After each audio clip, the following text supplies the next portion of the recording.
हम नूरखान बाज़ार के मशहूर मारूफ दवाखाना गेटवेल डेंटल जनरल हॉस्पिटल में मौजूद हैं। आज यहाँ पर फ्री डेंटल कैंप लगा हुआ है और इस हॉस्पिटल के जिम्मेदार जनाब सैयद अलीम जैद साहब के साथ हैं और हमारे साथ US से आए हैं डॉक्टर अलंदार बदर साहब हैं और ये एक बदर फैमिली हैं जिन्होंने इस दवाखाने को शुरू किया था। आपके छोटे भाई इफ्तिखार बदर साहब इसके फाउंडर हैं और डॉक्टर साहब हमेशा जो है US से हैदराबाद तशरीफ लाते हैं, तो इस बार भी आपके खुसूसी स्पेशल कैंप के लिए आए हैं। तो आइए हम डॉक्टर अलंदार बदर साहब से डेंटल क्लिनिक के बारे में मालूमात हासिल करते हैं कि US में जिस तरह के ट्रीटमेंट्स होते हैं और यहाँ पे जो ट्रीटमेंट्स होते हैं और पेशेंट्स में किस तरह के डिफरेंसेस अमराज का होता है, उस ताल्लुक से हम डॉक्टर अलंदार बदर से बात करेंगे। आइए आपके दरमियान में डॉक्टर साहब, हमारे चैनल्स पर आपका इस्तकबाल है। डेंटल क्लिनिक कैंप रखा गया है और आप खुसूसी तौर पर इस कैंप के लिए तशरीफ़ लाए हैं, तो हम हमारे नाज़रीन को आपके ज़रिए से बताना चाह रहे हैं कि आपके यहाँ पर डेंटल क्लिनिक के ऊपर रोशनी डालिए कि US वेस्टर्न कंट्रीज़ में और एशियन कंट्रीज़ के डेंटल ट्रीटमेंट्स और कॉजेज़ क्या होते हैं इसके। जी शुक्रिया बहुत बहुत। पहले तो आपका DNA न्यूज़ का शुक्रिया अदा करना चाहता हूँ और फिर अली जैदी साहब का जो पूरा एडमिनिस्ट्रेशन संभाल के डेंटल कैंप को मुनक़्क़द किया, ये बहुत कम टाइम में। और इसका आप जो सवाल करें, जो ट्रीटमेंट्स है और जो डिजीज़ है बेसिकली तो सेम है, मगर ट्रीटमेंट का अंदाज़ डिफरेंट होता है थोड़ा इक्विपमेंट थोड़ा डिफरेंट है हमारे पास, थोड़ा एडवांस इक्विपमेंट है। और फिर यहाँ सबसे बड़ा इशू अभी में 50-60 पेशेंट हो गए अभी तक देखने में।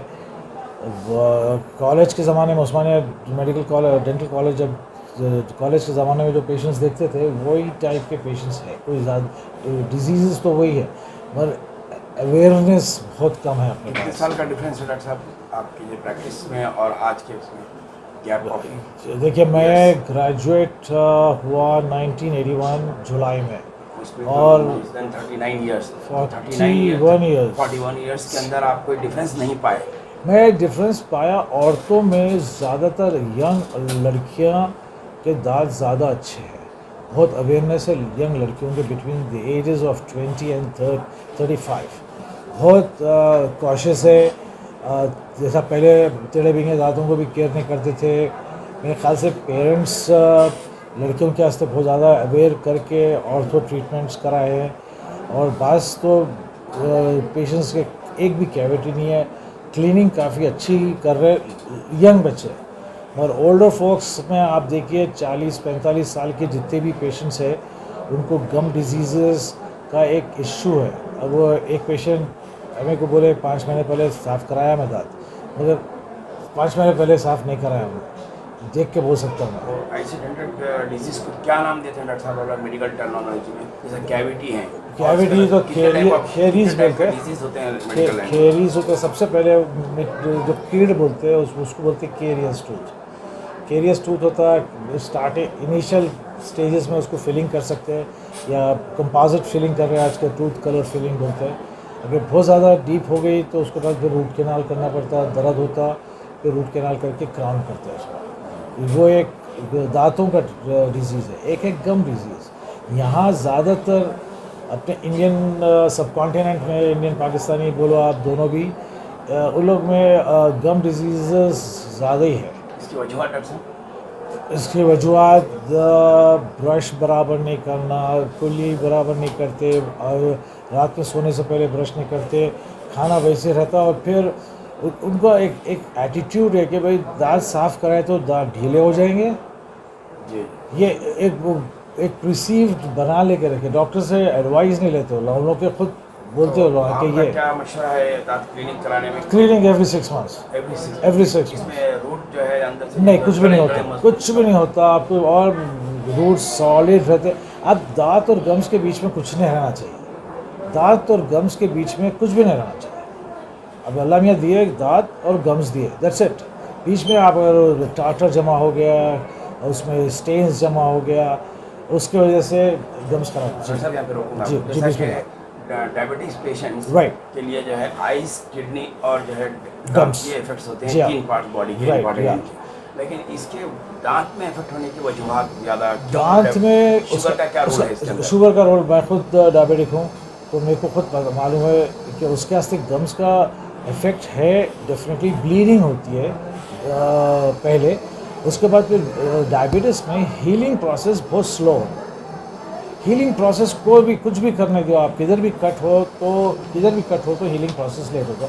तो गम डिजीज़, ज़्यादातर गम डिजीज़ डायबिटिक की वजह से हम लोग बाज़ाब्ता जो अगर गम डिजीज़ होता है लोगों को, उनको बताते हैं कि आप जाइए, जाके डॉक्टर से चेक कराइए, आपके पास डायबिटीज़ होगा। इसके लिए डायबिटिक पेशेंट्स क्योंकि इस वक्त जो है कोई एज नहीं है डायबिटिक नहीं पेशेंट्स नहीं है 7 इयर्स टू 70 इयर्स तक Right. डायबिटिक इन्फेक्टेड है। जी हाँ। तो इनके लिए आपका मोस्ट रिकमेंडेशन क्या है पेशेंट्स को? आपको बताया ना, most recommended treatment actually maintaining the gum health, ये वर्ड है। ये गम हेल्थ मेंटेन करने के वास्ते आप रेगुलर डेंटिस्ट के पास जाइए। जो लोग नॉर्मल 6 मंथ्स में जाते हैं, डायबिटिक पेशेंट एवरी 4 मंथ्स जाते हैं। साल में 3 वक्त जाके इवेल्यूएट कर लेते। ज़रूरी नहीं होता क्लीनिंग करना, इवेल्यूएट करते, पॉकेट डेप्थ चेक करते हैं हम लोग। और एक सवाल बोलना था, जी। जो पेशेंट्स ज़्यादा परेशानी होते हैं कि हर दर्द दे अल्लाह ताला, दांत का दर्द ना दे। ये एक जी। मावेरा है। जी। दांत का दर्द अगर किसी देना दुश्मन को दांत का दर्द ना दे, जी। तो दांत के दर्द से सर के दिमाग से रगों का क्या ताल्लुक होता है और इसके लिए जो है क्या ट्रीटमेंट लेना चाहिए दांत के दर्द से बचने के लिए? आपको बताता हूँ, दांत का दर्द इतना जो शदीद जो आप बताए हैं आप, उसका रीज़न ये है कि आपको अगर स्किन में अगर आप कोई दर्द हुआ तो आप डिफरेंट फीलिंग्स है। जैसा आप अंगार या चुरका दिए तो बर्निंग सेंसेशन होता, या ठंडा सेंसेशन होता, या टच सेंसेशन होता। दांत में नर्व एक ही है जो पेन की नर्व है, पेन एंडिंग है, नर्व एंडिंग है, पेन की है सिर्फ। जी। तो वो हर चीज़, यानी ठंडा भी आपको दर्द होगा, गर्म भी, टच भी दर्द होगा, वो उसकी वजह से दर्द आता है। आखिरी सवाल डॉक्टर साहब, जी सर। अकल दांत किस उम्र में निकलता है और ये अक्सर टेढ़े निकलते हैं और जो है ये बात वक्त अकल दांत निकाल दिया जाता है, तो लोग इससे ये समझते हैं कि अकल दांत निकाल के तो भाई अकल कम हो जाएगी, अकल नहीं आएगी। तो ये इस ताल्लुक से अबे तो ये मैं बिल्कुल सही है, अकल दांत निकाल बिल्कुल। अकल चले जाती। जी हाँ। तो ये इस ताल्लुक से क्या अकल दांत किस उम्र में निकलता है, उसको निकालना है, अकलदार, पहले तो अकलदार आप लेके कैसा है, अब नाम कहीं को पड़ा अकलदार? वो जरा clarification दीजिए आप। अकलदार नाम इसलिए पड़ा कि वो दांत मेजॉरिटी मतलब 95% बिटवीन द एजेस ऑफ 17 और 18 आता है। 17 और 18 के अराउंड में अक्लदार आना शुरू हो जाते हैं या बॉदर करना शुरू होते हैं। तो इसलिए वो टाइम पे लोग बोलते हैं कि वो दांत अक्लदार है, क्योंकि वो टाइम पे अक्ल आती है। वो एक्चुअली मेडिकल फील्ड में उस दांत को विजडम क्या कहते हैं? विजडम टूथ है वो। विजडम टूथ तो उसका है। विजडम से वाकई कोई विजडम relation है या नहीं? नहीं, आई डोंट थिंक सो। कुछ भी डिफरेंस है, कुछ भी नहीं है ताल्लुक। नाम है K9 है, विजडम टूथ है, विजडम टूथ बोलते हैं। अच्छा, टेढ़ा भिंगा जो आ रहा है आप बोलते हैं, उसका रीज़न ये है कि बोन की जो स्पेस है, अगर स्पेस कम होने से टेढ़े हो जाते दांत अपना शेप में रहता, मगर जो ऊपर का ये बोन और ये बोन जो एंगल पे है, बास को क्या होता है, ये बोन के वजह से जगह नहीं रहती, तो वो टेढ़ा है।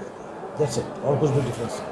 लास्ट आपका मैसेज दूसरे ट्रेन में हमारे हैदराबाद के पेशेंट्स के लिए क्या है? जी, जो गुटके इस्तेमाल करते आई नो ड्रग्स के सबसे ताल्लुक से अहम सवाल, क्योंकि जी हाँ। वेस्टर्न कंट्रीज में भी ड्रग्स का काफ़ी इस्तेमाल है और यहाँ पर भी है। Tobacco का यहाँ पर वहाँ के ड्रग्स की नौयत अलग है। ड्रिंक ड्रंक है, यहाँ पे जो है हार्ड ड्रग्स है, जैसे गुटखा वगैरह, जी ये हाँ। तंबाकू वगैरह। तो इसमें डिफरेंस है, आप क्या है बताएं? मैं बता रहा हूँ ना, गुटखा और ये पान पराग और ये जितने भी R&D है, पता नहीं क्या क्या है, वो इतनी चीज़ें लटके हुए रहते पान के डब्बे पे। सुपारी, असल द मेन इशू जितने भी ये इसका है, सुपारी जो बीटल नट है, सुपारी और तंबाकू का कॉम्बिनेशन जो आता है, वो डेंजरस है और वो कैंसरस है।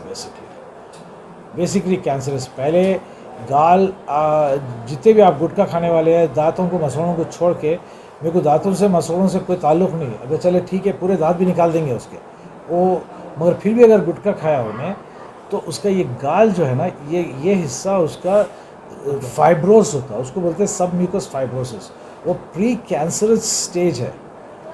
अच्छा, उसके बाद फिर वो बंदे को आप अगर मिर्ची कितनी भी डाल के दियो, उसको मिर्ची नहीं लगेगी। वो डालो भाई, और डालिए मिर्ची, डालो मिर्ची, सेंस वो पूरा सेंस hardness चले कम हो जाता जाता है। है। उसके बाद थोड़ी भी मिर्ची बहुत ज़्यादा लगती है। और प्री कैंसर से मैं कैंसर यहाँ भी देखा हूँ, और डॉक्टर आबिदी है हमारे साथ यहाँ, गेटवेल के जो डेंटिस्ट यहाँ रेगुलर काम करते हैं, वो तो ओरल पैथोलॉजिस्ट है, काफ़ी वो देखे केसेस, मैं खुद भी देखा हूँ केसेस, यहाँ भी देखो, इवन शिकागो में मैं देखा हूँ, मगर इंडियन पाकिस्तानीज़ में देखा हूँ। क्योर कितने % है डॉक्टर साहब? और कैंसर में क्योर बहुत मुश्किल है, मैं 2 महीने में पेशेंट को इंतकाल हो गया पेशेंट को। ये 3 पेशेंट, लाइफ स्पैन कम होता है उसमें। लाइफ स्पैन डेफिनेटली कम होगा, और उसको छोड़ने का एक जो वो है कि देखिए डॉक्टर भी या डेंटिस्ट भी अब सबको बोलेंगे कि भाई छोड़ दो गुटखा, छोड़ दो ये, मैं नहीं बोलता, मैं पेशेंट को बोलता हूँ तुम नहीं छोड़ सकते, मैं बोला तो तुम बाहर जाके फिर खाएंगे,